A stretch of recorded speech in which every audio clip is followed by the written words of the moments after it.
You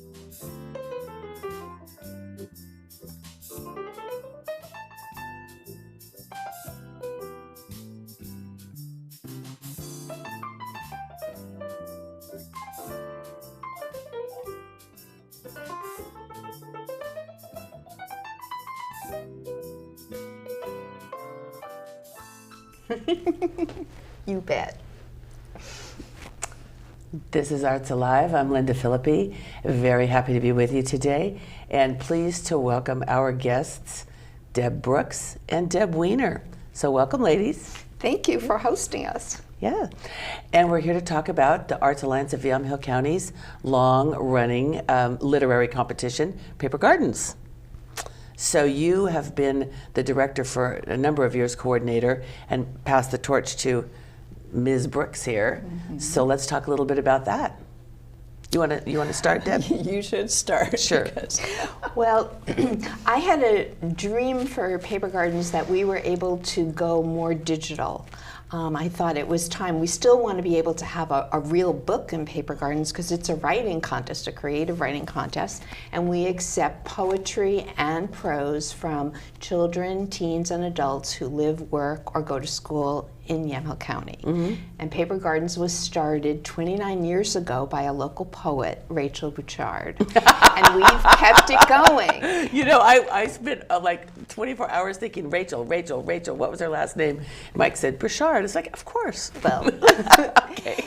But as I was coordinating and as all the changes are happening in the world today, it just felt like we needed to have a more digital presence. And I knew that I didn't have the skills to take us in that direction. Oh. And Deb Brooks stepped up and said, I'll try to figure it out. Wow. And so I said, okay, I'll help you. And Nancy Hart, who's been coordinating our schools, also said she would help. Great. And other people from the Arts Alliance stepped up, and we just kind of had a team effort, and we've launched. So wonderful. I'll turn it over to Deb to talk about some of the very exciting things that have happened with Paper Gardens and are happening right now. Right now, yeah.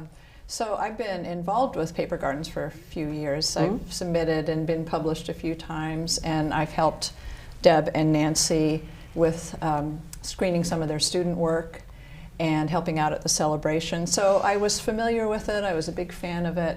And Deb and Nancy worked on me pretty hard. Twist. Yeah, it seemed like a good fit, and I'm really supportive of writing, and really especially of student writing. I was an elementary teacher for a long time. So yeah, the big changes this year. Traditionally, for 29 years, Paper Gardens has had a written entry form. You mail it, or it gets picked up at a school. We've had drop-off sites at the library and at Chehalem Cultural Center. So it's been a very kind of paper, take it someplace, drop it off. Mm-hmm.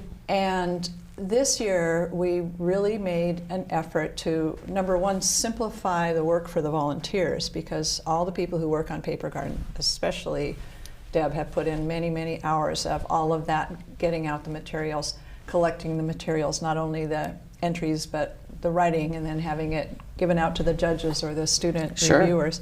So we just kind of did a little research, and Deb actually had looked into Submittable, which is a online submission platform, and they take not only writing but applications, scholarship, grant applications. All right. So we had looked into that, and it seemed really, really expensive, so we kind of went, I don't know if we can do that. And then we started talking to Willamette Writers, who is that's a local group too, and they said, oh, well, you can get a nonprofit discount. So we looked into that, we asked them questions about how it worked, and it seemed to fit really well. So we figured out how to make that work for Paper Gardens. Oh, okay, great. So what that means is that now everything is submitted online. So we have two forms. So easy. One for students and one for adults. Perfect. The students don't pay any fee. They go into the site, they enter their name, they enter the title of their piece, they upload their piece, they pick the category and their age group, and all of that gets sent to Submittable. The adults have to pay a $4 fee per entry. That's a change this year. We've charged $10 in the past for 2 entries, but and that all happens online too. Before, people would just send us checks or have to be chased down to pay up later. So everything is online. You submit your work online, you pay online, and then it all goes to our Paper Gardens, Arts Alliance Yamhill County Paper Gardens website, or the submit site. Then it's all there for you to see, every submission that comes in. You can assign to team members to review it. Oh, good. Okay. And when you assign to team members, you can remove all of the personal information. You can give them a certain permission level so they only see the work and not, and they don't see. To preserve anonymity. Anonymity. So we're really excited about that. You can also send it to the judges that way with no personal information. So in the past, everything was printed on paper, things were sent to the judges. 2 copies. Yeah. I remember that, yes. Right, and so you had to have 2 copies, and then you had to have your entry forms separate, and somebody had to make sure that those entry forms got matched back up. Now, all of it is online, and the personal information is blind, so that works really well. The other thing that we're really excited about is because Paper Gardens is small, and we're working with a lot of students, and we like to have editing back and forth. Oh, sure.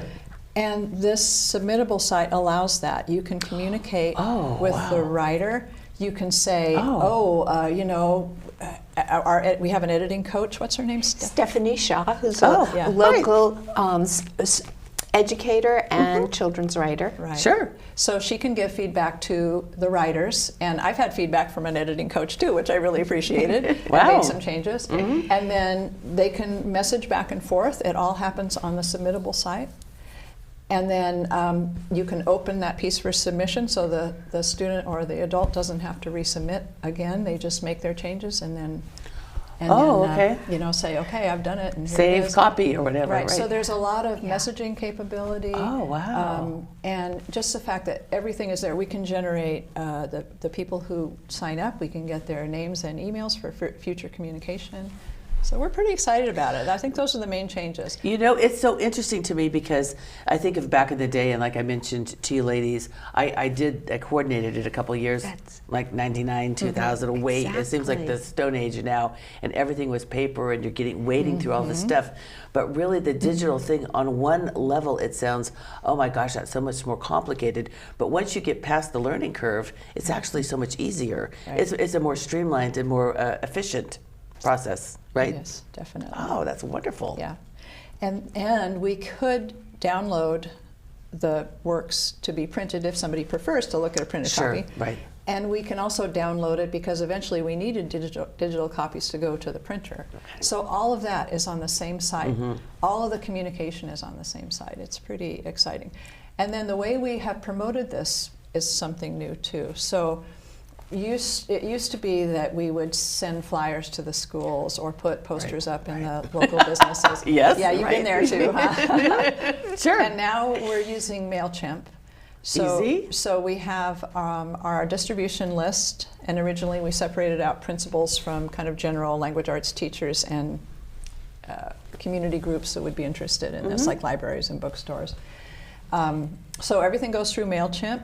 And MailChimp, are you familiar with MailChimp? Yeah. So it has huge capabilities to find out who actually opened your emails. That's what I was going to say. Yeah. Now, you absolutely know. Don't you tell me you never got that letter, honey. I saw you read it. So that is so powerful. Sure and is. With our first send, and again, we're kind of learning how to do this, we realized that we'd gotten all the emails wrong for a certain school district. Oh, wow. So we went back and reached out to them individually because we realized that, well, how come nobody opened it there? Well, this email was wrong. So that's another very powerful publicity tool. Oh, that's amazing, yeah. And then we're using this QR code too that'll just, The QR code. So a person, me, I want to do something. I just hold it up to my phone, and it takes me to the submission. The submission site. I love it. Right. You can also get to the submission site from the Arts Alliance website. Okay. And from the Chehalem Cultural Center website. Oh, that's wonderful. And eventually, and we got some input from teachers on publicity too, and they really wanted to have something to hand to their students, especially their middle school and high school students. And so what we're going to do is have a quarter sheet postcard with very minimal information and just go to this QR code to submit. Perfect. And on the site it has all of the submission guidelines so they know, what the categories are and how they have to present it, what kind of font and the size. I think and- this is fabulous. so it seems simpler. We're hoping it is. And we have done trials too. We had some Arts Alliance board members submit some things, and Deb and I submitted some things, just dummy things that we could just test. And it was really fascinating. Slick, kind of fun, huh? Yeah, it was. Isn't it funny how once you get into something like that, it's kind of addictive. You're like, oh, I got this. Wait, and I know this, and I know this. And all of a Who sudden, submitted today? Why were we doing this years ago? Well, because nobody knew how to do this back then. And submissions everything is due on March 3rd. Okay. By March 3rd. Okay. So that's the date it all closes. So on March 4th, you can no longer submit. But between now and then, you can submit anytime you want to. Okay. And, and make sure that you have, that you check it out. And if you've submitted something and then you find that you have a mistake, you can contact us and we can get it fixed before the March 3rd deadline as well. So, Or we can contact the submitter too.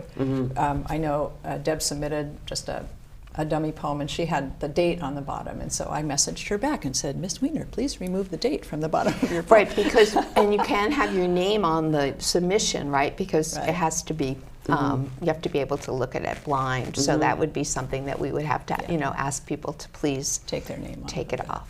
So, but we would rather that they just find it themselves. Sure. But we hope people really try it out, and even if they don't think that they're, going to be published, just try it, see how it works, and encourage their I think friends it's to fun. try it No, too. I want to try it. Yeah, just to see because how it people works. who've done it before, it's like, okay, now this it's is like fun. this is a new version.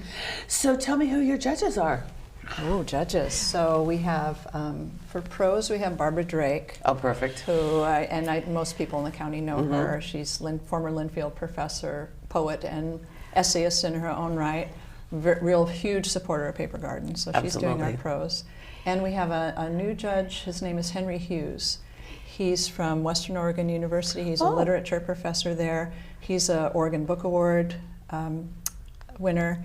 He writes for the Harvard Review. Oh, wow. So he has written a lot of prose and poetry himself, and he was very enthusiastic about joining us. So we're really excited. Oh, wonderful. So we're Okay. excited. That's Yes. nice. It's nice to have two judges. It's nice to spread out the workload a little bit. And We think so. Yeah, that's good. Now, so the ceremony, if live or virtual, will be in May, and So that's May 12th at May the 12th. Chehalem Cultural Center, Okay, we great. hope. And they, again, are huge supporters. And since we started having celebrations there, it just feels like you're in a cultural hub. You've got art all around you. You've got a theater all around you. You've got classrooms.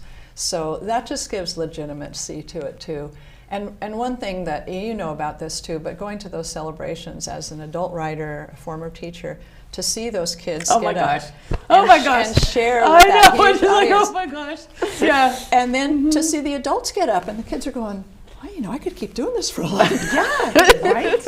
Unlike playing basketball Right. or many other things that are going to have a Right. very brief career, you can write forever. You know? And the adult authors and the judges are always very good at encouraging the students and the adults to keep writing. I think it's great. I love those award ceremonies. Just for the kids are so proud of themselves, and it's a great also exercise in learning how to speak in public. Yeah, because exactly. that's not something that people are doing a whole lot of these days necessarily with everything. Texting and Zooming, and right. that's a really valuable skill to have. That's So- true. And many of the students are return submitters and return winners, and they're very proud of that fact. Yeah, I love it. We are too. It's like being the spelling bee champ 10 years in a row or Exactly. something. Wow. And I just want to mention that each person who submits gets their own submittable account, so they can go to their account and see what they've submitted and what the status is. They can see if they've been accepted or declined. So that's Where are they pretty on the exciting. leaderboard? No, I'm kidding. Yeah. And Eventually. they could use submittable account to submit to the Harvard Review. Well, there we go. Or any place Exactly. else they Yes, want. I love it. Yes. Ladies, I really appreciate this today. And so let's just go over our timelines. March 3rd for submissions, and they can access the code from the Arts Alliance website or the Chehalem Cultural Center website. And there we go. And then the celebration is May 12th. through the Chehalem Cultural Center, and everyone who is printed, all our local authors get a copy of the book, and I the love books it. are also available at Third Street Books, who've been a great supporter of ours, of Paper Gardens, especially through the pandemic. It's wonderful. They're actually a fabulous resource for this community. So, well, thank you both for being here today, and we will happy trails, right? Yes. Happy writing. Keep writing. Thank you. Thank you Right, so thank much, you. Linda.